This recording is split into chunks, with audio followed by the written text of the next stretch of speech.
Hey, everybody. Welcome to another episode of Design Recharge. I'm your host, Diane Gibbs, and this is another rapid recharge. It's kind of part two of what we started talking about last week.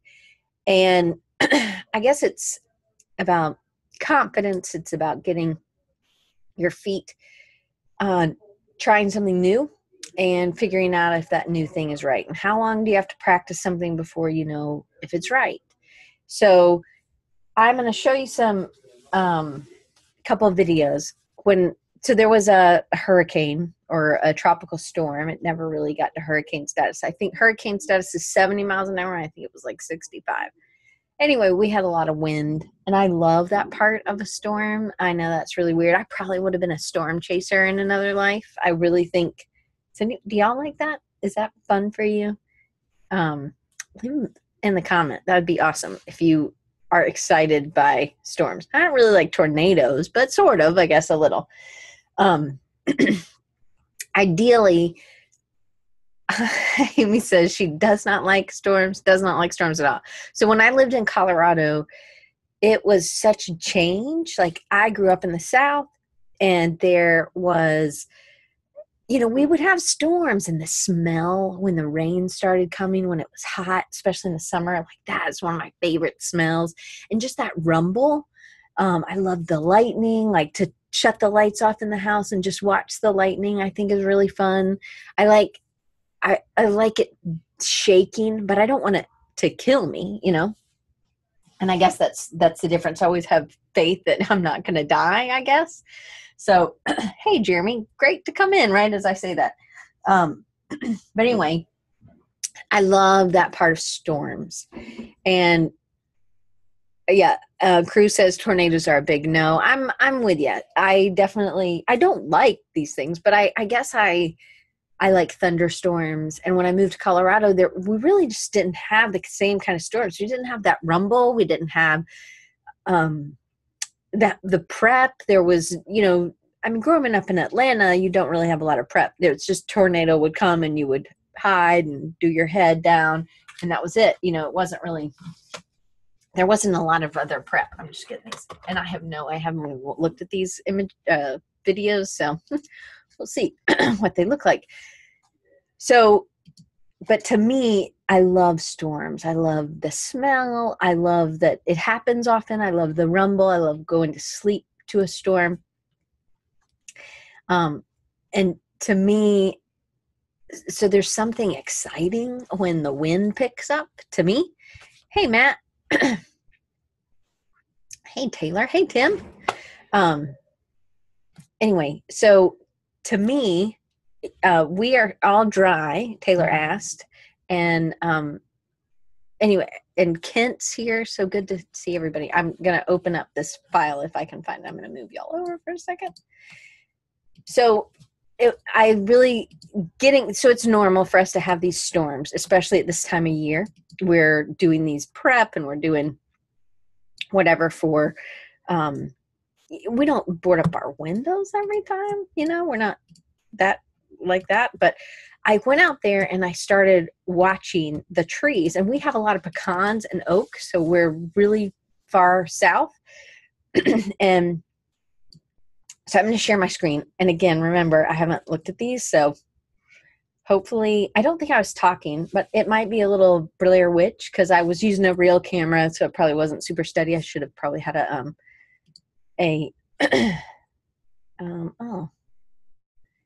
going to have to do each one. Oh, that's a bummer. Okay, well, we'll just start at the beginning. So I think you guys can see this. Nope. This one. Nope. This one. I can't even get to the right one. Okay, so I was watching. Oh, yeah. It's not even focused. So this is the day that it was going to start, and it was going to be like at 10 o'clock this night. And this is like 4 in the afternoon, maybe. And so this is pretty far away. The tree right at the center, like right here, is a pecan tree. There's a lot of other pecan trees. This is a pecan tree. All right, so let me stop.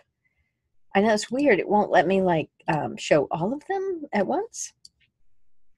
But I started looking. I started really noticing. Oh, this one's a good one. Let's see if I can share this one. I think this is it. So this tree right here, can you guys see where my mouse is? Of course, I can't see you talking to me because, let's see if I can pull the chat out. Yeah. Maybe you guys can see this. Okay, Amy says yes. Matt says yes. Thank you. So look at how thin these limbs are. And this is going to come back to creativity in just a second and trying something new. But they really started whipping. Oh, I mean, really, and you can see how fast the clouds are moving. But look at, these are really having to bend. And pecan trees are really brittle. So and that tree in particular is really moving, right? You guys see this. I mean, maybe it's not that bad for y'all, but it was, it doesn't normally move quite that much. And I think about how often we get so settled and kind of stuck where we are, that we are that trunk or we are a big branch. And that's the thing with pecan trees, is they have these big branches that are like tree trunks, they're really, really wide. Well, sometimes when we're trying something new, I feel like we're out here on these little limbs. They're like twigs, they're real green, so they're real flexible, and they bend when the industry, I realize we're not in focus. When the industry changes, you can bend and flex, which I think is a good thing, especially when you're trying something new. You're kind of trying to see if this is going to work or not. It's not something you're already super committed to and super like known for, but you're figuring out where it goes. Okay, let's see. 2652. All right, let me share this one. I know this is a bunch of random. I should have probably made like one bigger, large. Let me see. I'm sorry. Like it has 2 windows. Oh, well, we'll just try this one. So here's another, this is from maybe another angle. I don't remember where this is in my yard, but it was windy. Okay. So I was thinking, and you can kind of see how it comes down, but this is another pecan tree. Oh yeah. Oh, that's an oak tree. And it already had one dead limb. It already fell, right? That even in just this wind, it was falling. So this is looking to the other neighbor. Sorry, it's really, I'm not even on a tripod. But I thought, okay, well, this is an oak, and oak is built differently than, and you can see it's built differently than a pecan. And I thought, a lot of people think, oh, pecan trees, not so great. And they're not really, to be honest, they're not so great. I have a bunch of these little ones. I was trying to find the ones that were really good, but we'll see. Oh, I guess that does pull them up front. Okay, so this is this is my house, I think. That's the forklift. I don't know where I'm standing. Maybe I'm out in the other. So it's really windy. This is a pecan tree. And then you see, I think this right here is an oak. But the oaks, I always feel like they're protecting. They have lots of limbs and branches, and they're not as, it's lower usually. But the pecans go, and they have these big long offshoots, which I feel like is when we take a path that's kind of on a new offshoot of something. So say it's an illustration style, or say it's a design style, or sometimes it's just even using a new typeface, right? But for me, it was such when I looked at this and I thought about this, I thought about how it's so similar to how we hold on to things. And sometimes we get, especially early in our career, later in our career, actually, it's not especially in anything. It's just where you are in life. If you get really settled. So I know people who have wanted to change fields. I know Amy's changed fields, went from video to doing design. And you can't think that you're going to make the same amount as you were making in the video world because you were a senior or you were a director or something. You kind of have to start over. Now, I'm not saying you have to start over as in production, but a lot of times you're not starting. Like if you've been a print designer, you're not going to be able to start at the same, you're an art director. You're not going to be able to start as an art director at a UX UI. And I feel like that's wherever. I was just using that as an example. If you haven't done some of that basic work before, and I feel like that's that pecan limb that's going in that offshoot really, really far up, and the wind comes, right? Something happens. And I tried to write a little bit about this. So I think of a trait or a skill or a style that people really like about you, but the industry's always changing. It's changing constantly. So, and maybe you're unwilling to shift. So I've seen illustrators that do this. They don't really shift, and then they kind of lose what they're doing, their livelihood. So then they had to completely change. Okay, so Amy clarified. She didn't change. She was living in LA and in a union. So moving to North Carolina, no matter what, she was going to make less. So, but people aren't, I'm not going to go out as mainly doing a lot of print or some web. I'm not going to be able to go and make as much, or even maybe get the kind of job that a senior UX UI person would be able to do. So I think about this, or a style. I think about this as maybe even a trait that you're known for, but you're inflexible. You're not willing to change. So then when these storms come through, right, something in the industry changes or something in life happens, so you lose this big limb. You lose this thing that was, you were putting a lot of, you were banking on this limb. So boogers. In pecans, so I brought some that fell, it's heavy, right? So that's one of the reasons that pecans are so bad. Like trees, they break and these big, big limbs will fall. And they're heavy. They're really, really, I know you can't tell, but these little 3 are pretty heavy. I had a whole thing, but I think there were 4 and one fell off. But they are. So I'm going to drop this. You can kind of even hear just with how, I don't know if you could hear the sound or not, but I feel like and Matt's talking about, as an illustrator, he created or marketed lots of illustration styles right from the beginning, just because of this principle you're talking about. I was considering it casting a wide web and many branches. Exactly. So that's more like oak, I feel like. So sometimes we go in this long pecan tree and we just bank all of it on one. So we have all the fruit of our labor or whatever is banking on this one. But what happens when a storm comes, right? You lose the limb and the limb falls. So that client dried up, or the client that we have more than 50% of our income coming in from, or maybe it's a style that you're unwilling to break from and nobody's wanting that style anymore. Or maybe it's a lifestyle that you're not willing to change, meaning not me, but pretend like I lived in a mansion and it had, or maybe not, just a house with a pool. I don't have a pool. I have a lot of trees. So, it's just, I don't want to not put my kids in, dance, soccer, gymnastics, blah, blah, blah. So it's all these things that I'm not willing to sacrifice because that's the lifestyle I've created. And I feel like when you're going to change, when you're going to try something new, you have to be like those limbs on the very end. They don't have a ton of fruit, right? And I'm not saying cast a huge wide net, but like Matt, if you look at Matt's website, Matt, will you put your website in the chat so I can share it? Because his stuff is amazing. Matt Wood. It's funny. We're talking about wood today, or pecan trees. So Matt, MattWood, for you guys that are listening, check his website out. Great illustrator, lots of different styles. He is very, very flexible.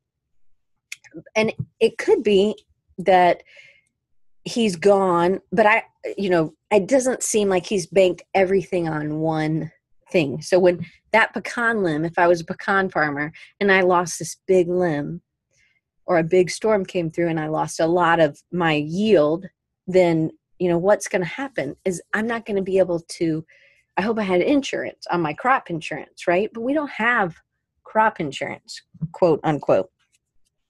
So I was thinking about, when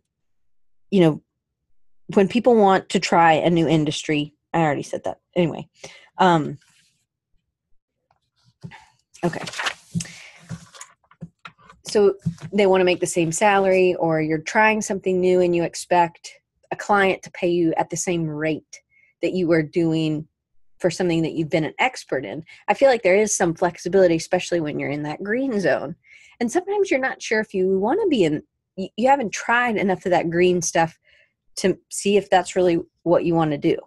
And Matt has a great quote: diversity can help you overcome adversity. And I don't know who said this, but there's, in business, they say, whoever they is, say to have 7 different income streams.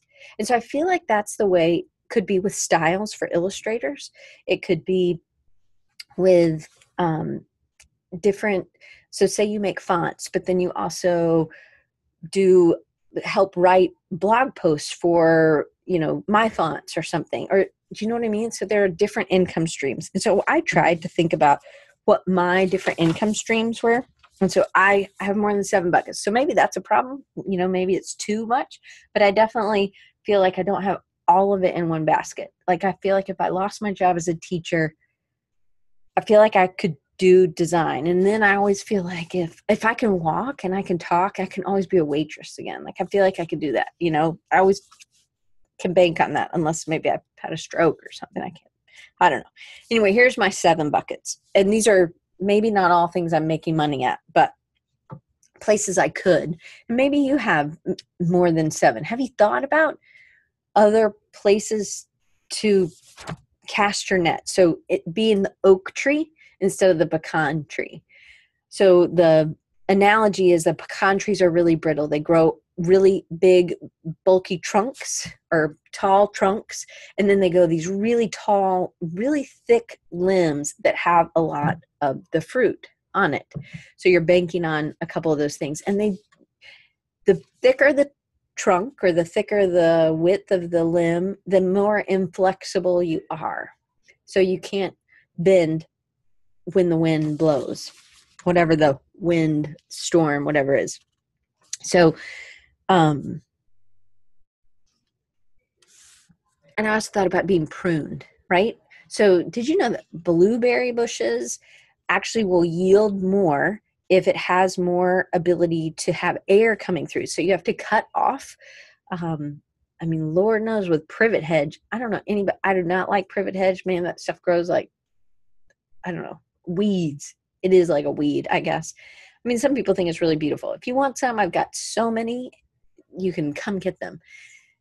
But privet hedge, you cut it and it'll be like, oh, let's have 10 where you cut it. So it's really important that you cut it in a certain way or try to kill it in a certain way. But blueberry bushes, they need air going through. And I'm not really sure why, but it does have to do with airflow. So you don't want this really compact bush. And I think, you have to prune some good branches away that have fruit or will produce fruit so that more fruit can grow. So it's kind of like a tomato plant. I know it sort of seems like I'm a farmer. I have had we have a big garden and I do sell stuff at farmers market sometimes. But so here's the tomato plant. I should have probably had a visual. And then there's another branch that comes off the side. And then sometimes there'll be a third branch. So this birdie finger is the second one. I'm kind of making a K or a W, I guess. And the pointer finger is the middle one. And these shoots need to be cut out. You have to pull those. Those are called suckers. And you pull those off because if not, it'll just keep making these more plants. That little thing will make a whole new tomato plant. You can actually pull the sucker, put it in water for a little bit, and then you can put it in dirt in like 2 weeks and you have a whole nother tomato plant. But if you just let it grow like it wants to grow, you're never going to have the kind of fruit that you could yield. So you have to kind of prune. So sometimes these storms produce, it's terrible, right? But you've been pruned and it's been a natural pruning, I guess. Okay, so here are some of the areas of 7 buckets, just to kind of give you an idea. Some of you make money on creative market. You have a product or you have an illustration style and you can kind of package it. And then people who are not illustrators or designers can take it and make cards out of it or make invitations for birthday things. So that's one option. I don't do that one. I do place people. So placement services, I have something called Recruiting Creatives where I place budding new designers with budding entrepreneurs who are ready to grow to that next level. So that's like I don't do it a ton. I do it really kind of sparsely, but it is something that I do. So that's where I can make a little bit of money. I could sell a course. You could sell a course. You could have some sort of digital product that wasn't just like a $12 thing from Creative Market. Maybe you have something, maybe you're on Skillshare. That's one. Or you could hold it on your own if you have enough people coming to you. Maybe Matt, that could be something you could teach people, is how to have diversity in your illustration style and how to grow different styles and then market yourself to different people. Because I actually think I think that would be something that people would pay for. I'm not sure exactly how much people would pay for, but it would be something that I would want to go over and over and over when I get a new style and then come back and do it again and find out another new style. So however you've been able to do that, that would be something you've figured out because you have a lot of styles that are really good. It's not like you're in growth green stage in those styles. So that's an idea. Patreon, I've been talking about it. I will get it done, but that's a way for people. You could do Google ad search, right? If you have an audience or you have something like that, that's a way. I'm not doing that. I do sell domains like on Little Bird Communications. I can sell you hosting or emails or whatever, which is something that I do. I haven't really worked on it. And I realized I've never I have a reseller from GoDaddy. I'm a reseller and I've never given away I've never focused on that. And so I just was sitting and they have like $350 that they'll be sending me soon. So that was terrific, but because I had never set up how they were supposed to pay me. So that's terrific. You could have physical products like t-shirts. We had talked about having t-shirts last week, but I do have sketchbooks. So that's something. Obviously you can sell your design, my logos, whatever my design services. That's one. I also have teaching, which we kind of already talked about, but like I have a master's so I can teach. I wouldn't necessarily want to teach at another university. I think that would be a conflict of interest. I can only teach at one university, but I could have courses that I teach to not my students. Speaking, if you're doing a lot of talks or you're doing workshops, things like that, that's some way for you to get. You could also, I don't do this, but some people do, is writing. They are writing for somebody else. They're doing a blog or they're helping somebody else with a blog or they're editing a blog or articles that are coming in. And then there's consulting. Sometimes it's just me and somebody sitting down and I'm trying to help them figure out how they can get a job or what they could do to hone in on their industry. Again, I think we all do this with our clients, right? Realistically, this is what we do. So maybe this is something you realize that you're really good at and you start helping other designers. Now, there is a sticky space, I think, personally. It's not something that I want to market because I feel car salesy a little bit doing that. But I do think that there's something valued in it. And it's something I would pay somebody else to help me do.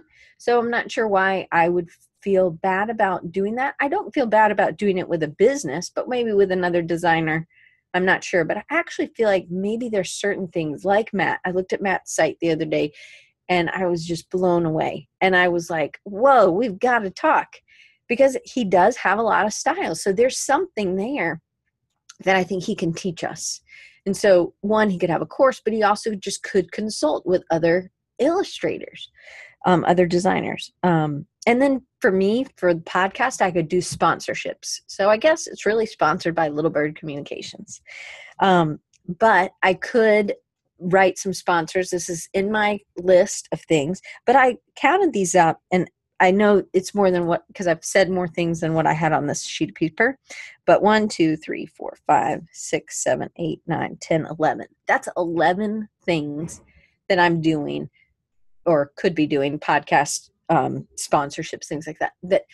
But maybe my problem, and maybe it's some of yours, is that I need to focus more. Or how many times am I telling you about my sketchbooks? I hadn't told you about my sketchbooks probably 2 years. Those things, thank you, Rhonda. I think, so that's what Jeremy says, selling swag on your website, stickers, enamel pins, things like that. I feel like those are things that we have to keep reminding people. And so you get a lot of emails a lot of times from people, and it could be annoying, right? You're like, holy crap, how many times are you going to email me this week? And maybe there's a happy place, because, my massage therapist lady, she emails me once a month, and it's a good reminder. Hey, maybe I should get it. I'm not getting a massage once a month. I'm probably getting one like twice a year. It would be great if I could get them once a month, but that could be something. So, you got to find your sweet spot, and you got to find how often you're coming out with something new. But if you never tell somebody about what you have, then nobody will buy it. I remember when I launched a course, which is no longer available, but Jeremy luckily did it for me. When I launched, I sent one email, and that was it. I never reminded people. And my sister, thank you, Jeremy. My sister said, well, Diane, how many people don't open their emails? They might just think it's another design recharge, or that's something else that they'll just get the reminder.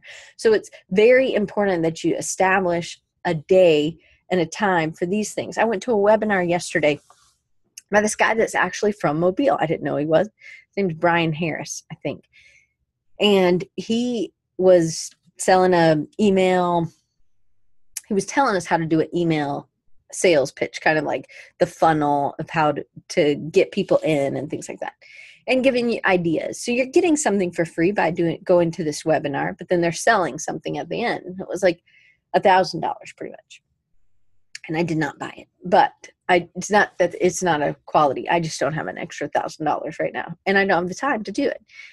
So I think about, but somebody's buying this. People come. Some people get upset that they're offering to sell something at the end, but people are trying to make money, and they have something. They have to tell people about it. A webinar is a great way to get people in. So I think about things like this. I think about, okay, well, what if I only told people once about this sketchbook, and I never showed it, never did anything? Then only the people that open that one email. To me, as on the other side, what I learned from this is, one, you have to tell people more than once. It's very uncomfortable for me. But if you do it in a way, and this is kind of what the guy yesterday, Brian Harris, was talking about, is you have to give so much value beforehand that they're absolutely happy to purchase something for you. So I'm not sure how I can do that with a sketchbook, but if I was doing that with content, like say Matt does a webinar about, I'm totally making up this course for you, buddy. You could probably do this. If he had this course, he could come on Design Recharge, talk about it, and then he could sell some of these from this episode. So, and he doesn't have a course yet. We'll say yet, because I think that would be a great thing for you to do, Matt. But what can you do, or what aren't you doing? What do you have right now that you're not monetizing? What do you have that you've made or that you've helped people with? I know Jeremy's excellent at customer service. He worked in a coffee shop. He was a manager. He did schedules. He had to deal with all kinds of things, upset customers sometimes, upset people who work there. Having customer service skills is another skill that sometimes designers don't possess. So that is something else that I think, being part of a team, Jeremy's really good at building a team. And I feel like all those things, especially milks, I don't know what that means. Oh, boogers. This is where I either don't drink coffee or I'm too old and I don't know what milks mean. Specialty? Oh, specialty. Oh, yeah, almond milk. Okay, I got you. Coconut. I'm with you. So special, special people want special drinks. So to me, I feel like there's so much. And as I was looking at these videos or as I was watching, I was thinking about how much we are like a tree. And did you know that a tree, or this is what I've been told, I'm not a tree person, whatever you call those people. I think there's a name for those people. But trees, really what is on top of the earth is pretty much reflected underneath. That's what their root structure is. Now, I know a pine tree just has this long shaft kind of going down into the ground. And that's why when a pine tree, the stump gets ground arborists, thank you, Paige, and Tim and Amy, they all did it. They all said it. When they, when they break up the trunk, there's usually like when after it disintegrates, right, in time, there's just a big hole. And in my yard, there's a bunch of holes like that. They're, this big, 12 inches, maybe 10 inches, maybe a little bit bigger in some places. And it was where a tree was. And if it's super deep, it's more than likely a pine tree. Some trees, like an oak, it really spreads out, and they spread out pretty short, like they don't grow super, super tall and then spread out, kind of like a pecan tree. But I didn't know that. Did you guys know that really the same thing is kind of on top is sort of reflected, not necessarily the leaves, but how the branches are? And nobody's responding. So I guess you guys are all in awe. Anyway, I haven't quite made an analogy for all these things, but I think about it. I think about all the limbs, right? Our limbs as creativity options, or our limbs as maybe buckets where we can get money, things that can make money. Use what you do in a new way, as what Matt said. He said he approached a good friend who's an excellent animator to collaborate. His illustration and his friend's animation. It worked, and we started our own animation studio. Instantly another income stream. I do think collaboration's huge. I think, Matt, maybe you hadn't thought about doing a course, but now me and you have talked, and maybe you will. Who knows? And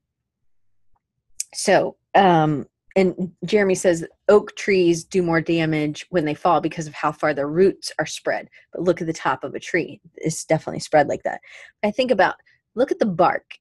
A low part of a tree, it has a lot of layers. And I think about the rings of a tree. And this is how if you cut a tree and you're looking at the rings, you can see if a tree was in a drought. You can see if a tree was, if there was a lot of water, if it was really healthy year. It's the same way with us. You can tell if we are in a creative drought by what we're making. If you think about the rings of the tree are like our sketchbooks. And hey, look, there's Amy's sticker. And it's what's in there this is how we tell our years. And if we have lots of these, then we have an old life, right? So I think about this bark, and I think about the bark on those far ends of the tree. And it's the last analogy. So, the bark at the bottom is kind of, so it would be like somebody giving me a critique on something that was so ingrained in who I was, that I'm not really, I don't know, it's just been there. Maybe it's crusty and old, maybe I need to change, or maybe it's something so in me that I can't change, or I don't want to change because it's just about who I am.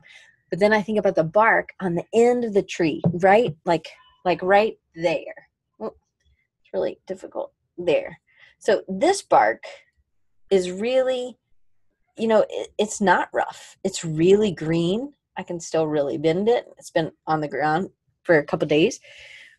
It's really flexible, and there's not a lot of bark, it's just a thin layer. So that means we can take critique, or we should be able to take critique and take help, get help, search for help when we're learning something new and when we're trying. And I think it's funny that is so close to the fruit. And then there's fruit, right? These are the things that maybe make us money. These are things that, and I don't think it's always about money. I think these are the things that give us joy. And we talked about that a couple weeks ago with the Chin Up Chinchilla, that project isn't about money. It's really about the joy and about collaborating. So the rings, the bark on the new growth, the roots, the fruit. I was like, what is that word?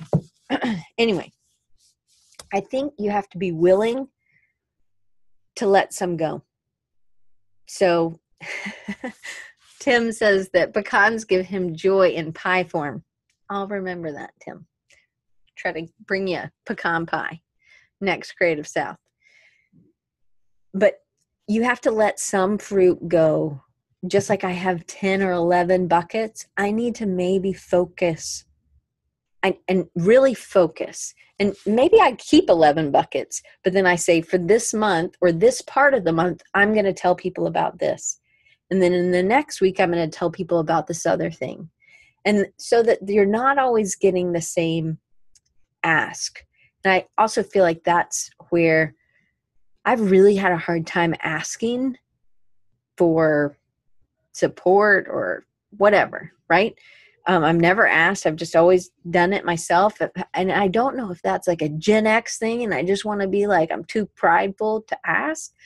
But maybe it is. But I also feel like I'm at a point where I'm happy.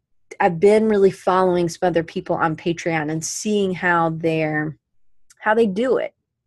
And really, I'm getting content. I'm getting valuable content. I'm getting something, whether it's content or access or whatever, so that I feel like I'm getting something. I feel like I'm also able to support some people that I really believe in there, and I don't want them to quit.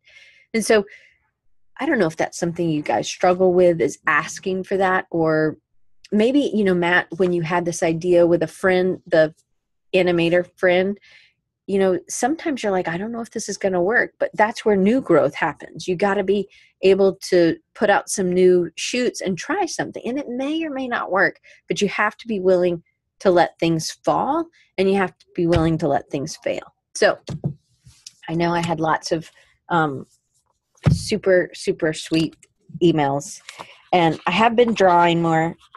So I'm drawing, not great or anything, but I'm drawing. So I do art snacks. So I did a little sketch of a little painting that I'm going to do, which is right there. And then I did these little green guys. And then I did some more while I was at church. Clearly, we had communion. And then, so because we had to put my cat to sleep, these were a fork and a knife. Obviously not the top part, but the fork and the knife. And I thought they looked like tears. So he has big tears. And then I have this little one is the one I'm happy about because my friend Ellen and I are doing green. So I did this collage and I'm happy with it. I don't think it's finished, but at least I'm playing and I'm okay to fail. And it said hop and dine, and I chose it to hop and die. I just think it's so funny. Like, who would hop and die? Like, hopping is so like skipping, like fun. Anyway, so Jeremy's saying when he physically writes things down, even a note in his phone, then he's more committed to completing it or attempting than if he simply says it out loud. The note on his phone is pinned to the top so that every time he opens his notes, he sees it. Oh yeah, I was going to do that. So I like that idea. I also have definitely been writing more. I'm using this fun little Be Smart book. And so I'm trying to write down when I'm doing a talk, I'm trying to write down some of the things that I'm trying to get across.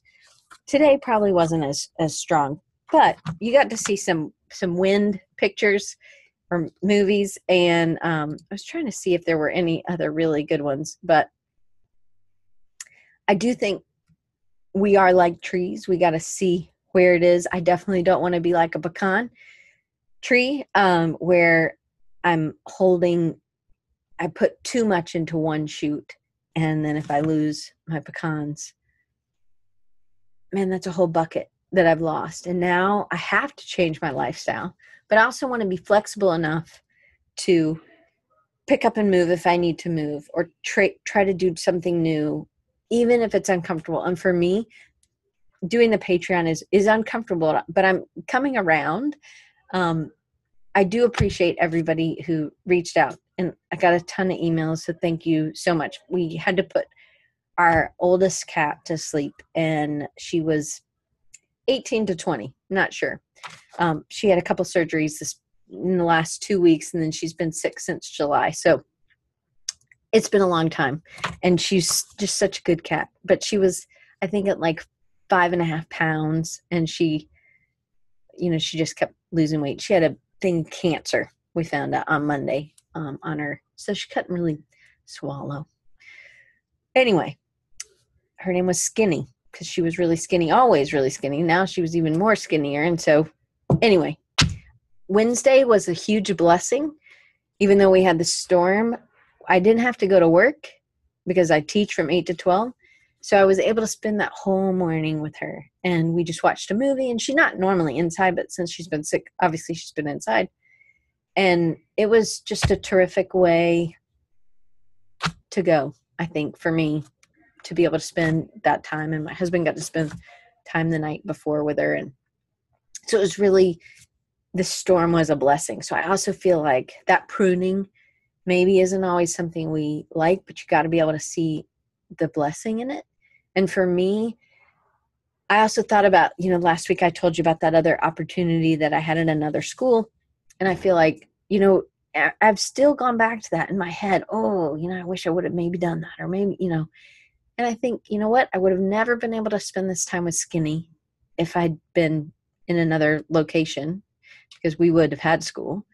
And I also feel like,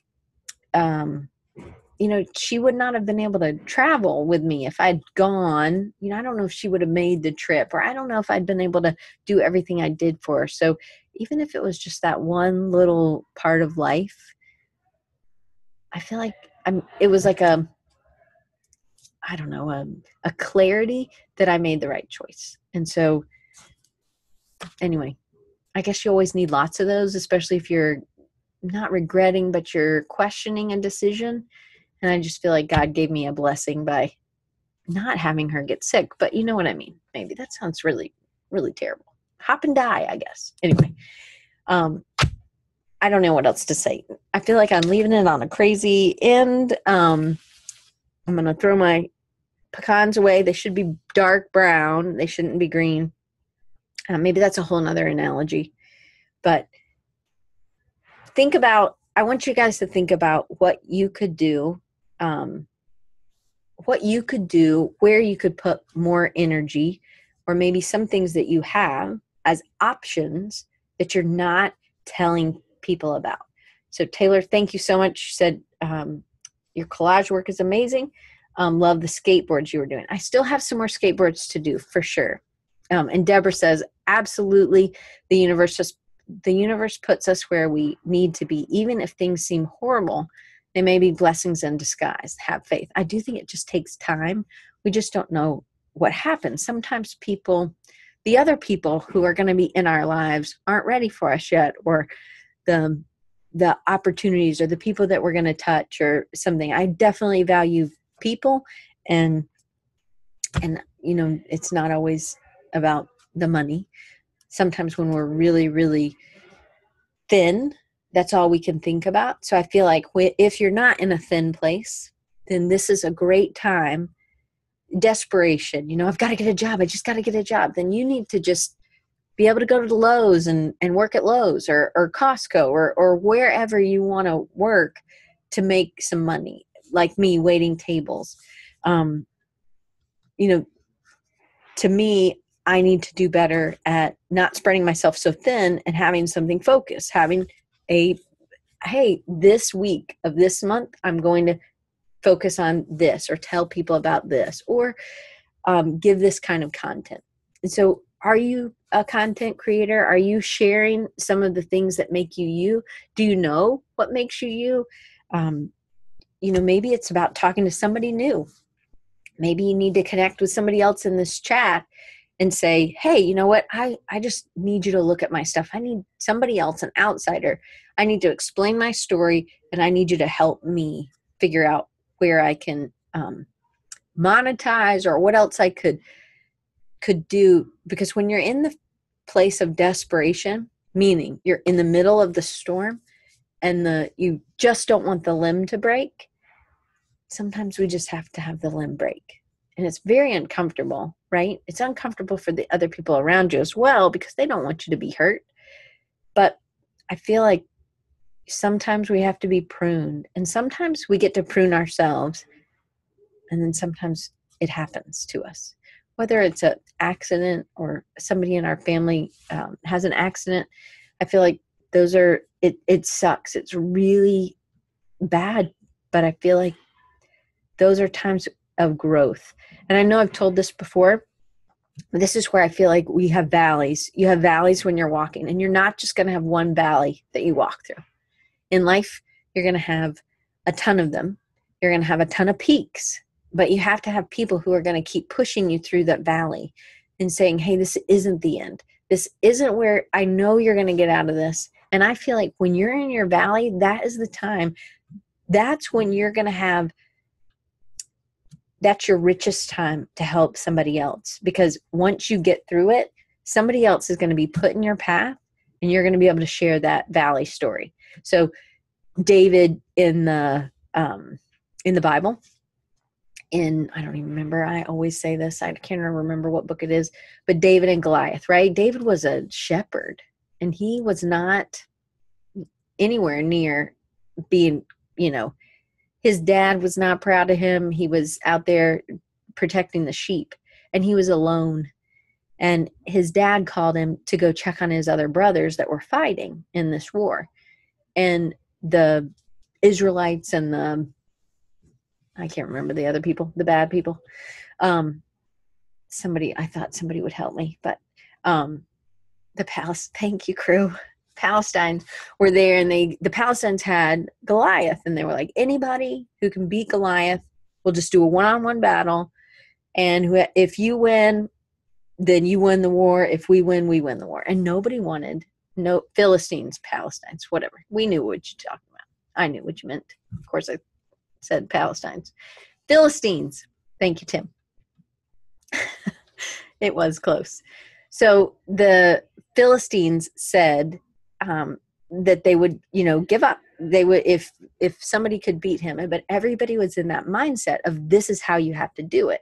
Like, this is how you're going to battle Goliath. Well, David was like probably early teens, so 14, 15, something like that. He'd been out in the wilderness protecting sheep. So it was just him and the sheep and God, right? So I'm sure it says that he said he had fought bears and lions. So I'm sure it was mountain lions probably, and bears trying to get his sheep. And there were many times that he was in the valley, right? Valley of life, where he felt really alone, and he did not. He was like, God, take this bear away. I don't want to have to fight this bear. But he had to get really good. Think about how good he had to get, how many bears and lions he had to kill or practice with a slingshot, right? This is probably like I don't know if it was like this kind of slingshot or if it was like that, but it was something. And he had to have really good accuracy, because he had to be able to kill, just like an alligator hunting, you have to kill an alligator in a specific part of their head because it's the only place that's soft. Same thing. He had to hit the bear or the mountain lion in the temple or somewhere else. So valleys are real, Jeremy. Absolutely. Thank you. Crew said 1 Samuel 17 is David and Goliath. So think about this. So I'm sure David was like, no, save me from this. Save me from this. And there was no saving. He had to go through that. And had he not gone through all those battles with lions and bears, mountain lions more than likely, he would have not been able to kill Goliath. But they kept thinking, you were going to do Goliath, kill Goliath, fight Goliath the way we wanted you to fight Goliath. And this is totally how creativity works. We don't think the way other people think. We got to come at problems in a new way. And to me, when you are down there and somebody says, oh, put on this armor, do it this way, that's not the way to do it. So it's not always the way to do it. I think there's people can guide us, absolutely. But for this, he was not going to have hand-to-hand combat. And I learned a bunch of this from a Beth Moore Bible study and then listening to Malcolm Gladwell's David. Maybe it's David and Goliath. It's a book. Anyways, he writes a lot of business stuff, but it's a really good book. Anyway, I know I've talked about this, but that's the valley. But he used his valley, what he learned in the valley, to help get him to the top. And he became king, right? So he also beat Goliath, thankfully, and chopped off his head with Goliath's own sword, I think. So Jeremy said valleys are real and they can be rough. He worked 3 jobs in the first 2 years when they moved to Charlotte to pay the bills, none of which were in his field. But I believe that karma is watching out for the good we do, the hard work we put into everyday lives, the way we interact with others, and it all returned in threefold. We have to just be patient and diligent. I totally agree. You have to keep walking. You have to keep moving. You can't not do anything. So what is it that you should be doing? What is it that you should be focusing on or telling people about or maybe working on that will get you in that right place? He says it's best to stay positive, and worrying means you suffer twice. Absolutely is true, but man, it is hard not to worry, especially if you have anxiety or something like that. Anyway, thank you guys for listening and staying on. We're actually going to end early, and I'm super proud that I can end early. With all my pecans and my videos, I had a whole bunch of yard trash, and I still have not picked it up, but I will get it. I'm not worried. So thank you guys for coming, and if you want to follow me, if you're listening on YouTube, you want to get a link so you can come to a live show, you can come if you sign up at rechargingyou.com. And this episode was brought to you by Little Bird Communications. So thank you so much, Matt. I appreciate it. Anyway, I am hopefully going to get some of my buckets more full, and I'm going to focus. So next week, we were supposed to have a copyright attorney. Well, she got a new job, and they don't let her speak to whatever. So she's going to give me somebody else. So I'm not sure what next week will be. It may be a part 3. It may be a new thing. But I believe, I lost a pecan. We will see you guys. You can always follow me on @DesignRecharge on Twitter and Instagram. And I will be getting a tree image for this week's, this week's image for the podcast. It'll be up, and I'll be working on it tomorrow. So you guys, what kind of tree are you? Where are you in your valley walk or your mountain walk? And I can't wait to see you guys next week.